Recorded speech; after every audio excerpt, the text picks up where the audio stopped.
I remember that morning clearly. Soft sunlight spilling through the curtains, the faint aroma of coffee filling the kitchen.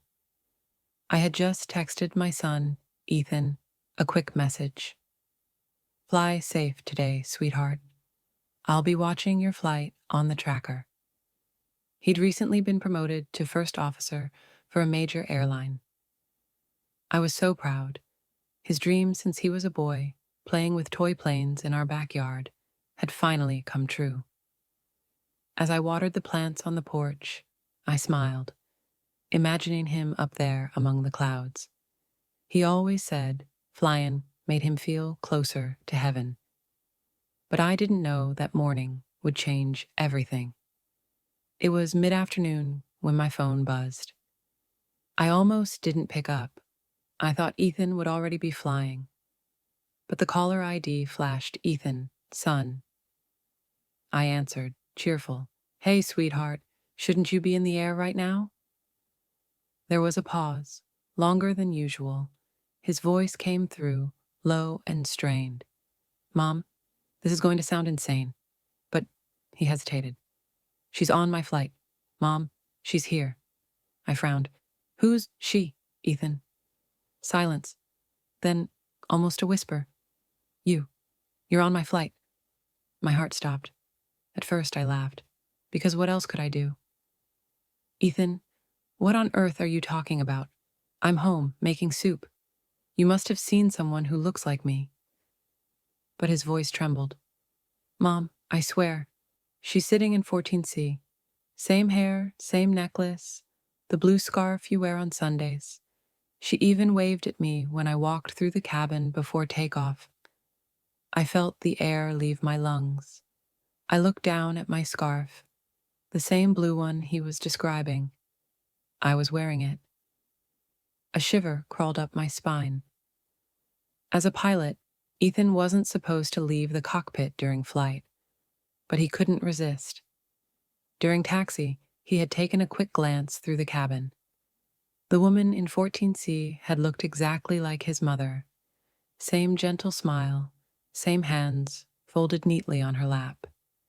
Even the same tiny scar above her left eyebrow, from the time she'd tripped on the porch steps when he was 10.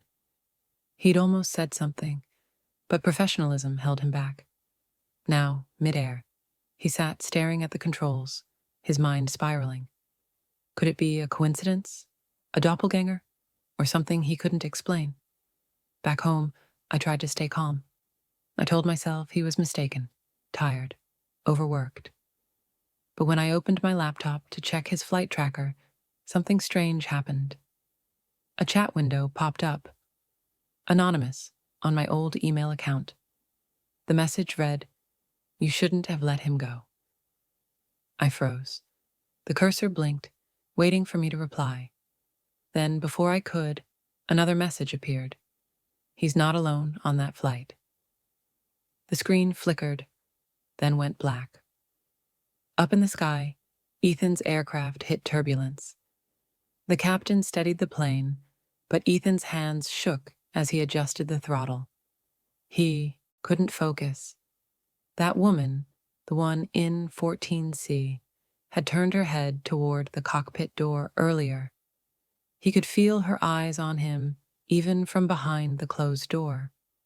Then, as the seatbelt light blinked on, the flight attendant entered the cockpit. "Sir, there's a passenger asking for you," she said. "Seat 14C. She says she knows you." Ethan's stomach dropped. He looked at the captain, who raised an eyebrow. "Someone you know?" Ethan's voice was barely a whisper. "If it's who I think it is, she shouldn't be here." The flight attendant returned minutes later, holding a folded piece of paper. "She asked me to give this to you," she said. Ethan took it. His fingers trembled as he unfolded it. Inside, in familiar handwriting, his mother's handwriting, were 6 words. "Tell him I forgive everything.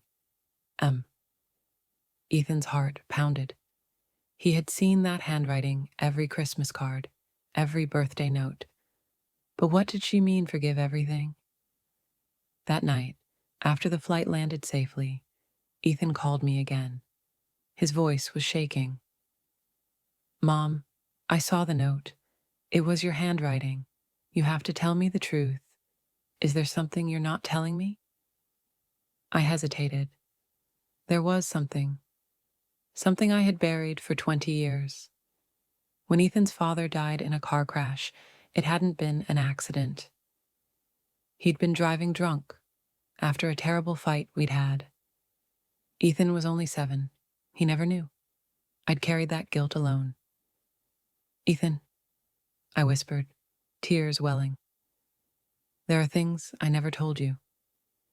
That night, I couldn't sleep. I kept replaying our conversation and that haunting message from Anonymous. Around 3 a.m., I drifted into a strange, vivid dream. I was on a plane. Ethan's plane. The hum of engines filled the air. Passengers were quiet, peaceful.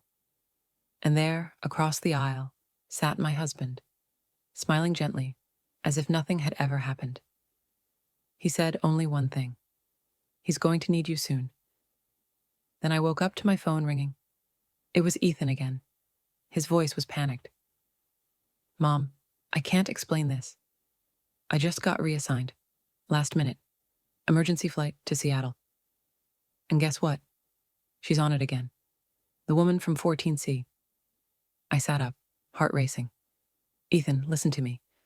Don't ignore it this time. Talk to her. He hesitated. What if it's not her? What if it's something else?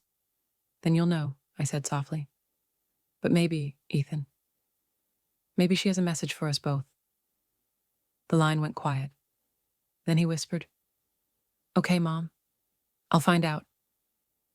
The call ended, and that was the last time I heard his voice for the next 48 hours. The next morning, I checked the flight tracker. Ethan's flight, Flight 237 to Seattle, had departed on schedule. I made my usual cup of coffee, trying to stay calm. But an hour later, my phone buzzed. Breaking news. Flight 237 loses. Communication over the Rockies. Search underway.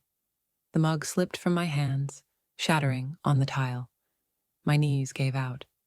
No, not my boy, I whispered. I refreshed the page again and again. No updates, just one line that tore through my heart. Last known coordinates indicate heavy storm activity. I prayed harder than I ever had in my life. 2 days later, the knock came. Every parent's worst nightmare. A uniformed airline representative standing on the porch, hat in hand. Mrs. Green, he said softly. I nodded, unable to speak. We're still searching. There's hope, ma'am. Some debris has been found, but no confirmed casualties. My heart clung to that word. Hope. When he left, I sat alone in the silence of the house, surrounded by Ethan's childhood photos. The last text he sent me replayed in my mind. Don't worry, Mom. Everything will make sense soon. That night, someone knocked again. I opened the door and gasped. A woman stood there, drenched from the rain, wrapped in a blue scarf. My blue scarf. Her voice was gentle. Mrs. Green? I stared. She looked like me, but older, wiser, softer somehow. I'm sorry, she said. You don't know me, but I was on your son's flight. I sat in 14C. My breath caught. You were her? She nodded slowly. I have something for you. The woman handed me a small weathered envelope. It was damp from the rain, but still sealed. My name was written on it, in Ethan's handwriting. I tore it open with trembling hands. Inside was a single page. Mom, if you're reading this, it means you met her. Don't be afraid. I understand now. The sky showed me what you couldn't. I know the truth about Dad, and I forgive you. Thank you for loving me enough to carry it alone. Ethan. Tears blurred the ink. When I looked up, the woman was gone. The next morning, The phone rang again. Mrs. Green, this is the Search and Rescue Command Center. I held my breath. We've located wreckage from Flight 237, but there's something unusual. The cockpit voice recorder is intact, and your son's last log entry was made after the reported crash time. I clutched the phone. After. Yes, ma'am. And we recovered a personal belonging with the recorder. What was it? I whispered. A blue scarf. A week later, I was invited to listen to Ethan's final cockpit recording. I sat in a sterile room with two investigators. One pressed play. Static crackled. Then Ethan's calm voice filled the room. This is First Officer Ethan Green. Visibility 0. We're losing altitude but maintaining control. A pause. Then another voice, a woman's, faint but clear. It's okay, Ethan. You're not alone. He responded softly. Mom. The woman's voice again. Tell her I forgive her. It's time to let go. Then, silence. I broke down in tears. The investigators couldn't explain it. There was no record of any woman matching that description on the manifest. Seat 14C had been empty, but the scarf, identical to mine, had been found in the cockpit.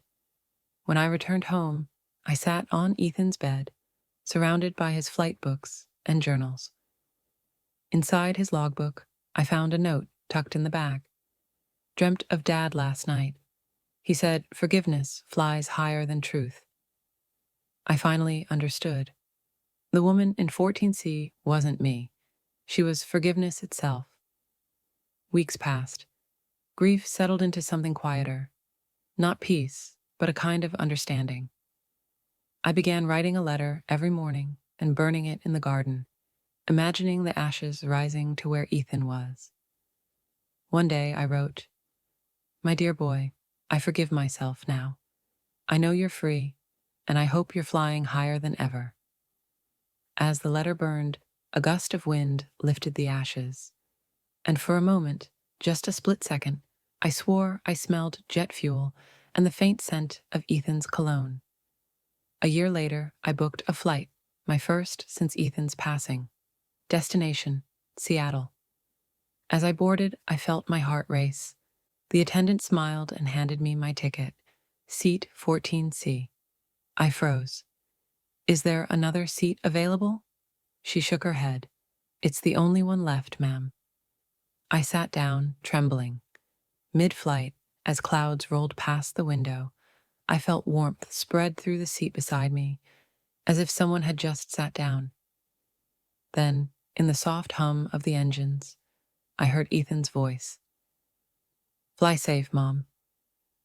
When the plane landed, I didn't rush to leave. I just sat there, tears streaming, smiling through them. The passenger beside me, whoever or whatever it was, had vanished. But the feeling remained. Lightness. Forgiveness had set us both free. Later, as I stood on the tarmac watching another jet lift into the glowing sunset, I whispered, We're both flying now, Ethan. You up there, me down here, and we're okay. Because sometimes, love doesn't end with goodbye. It continues, in dreams, in memories, and in the places where sky meets soul. And if you ever look up and see a plane cutting through the clouds, remember, every flight carries not just passengers, but stories, apologies, and forgiveness waiting to land.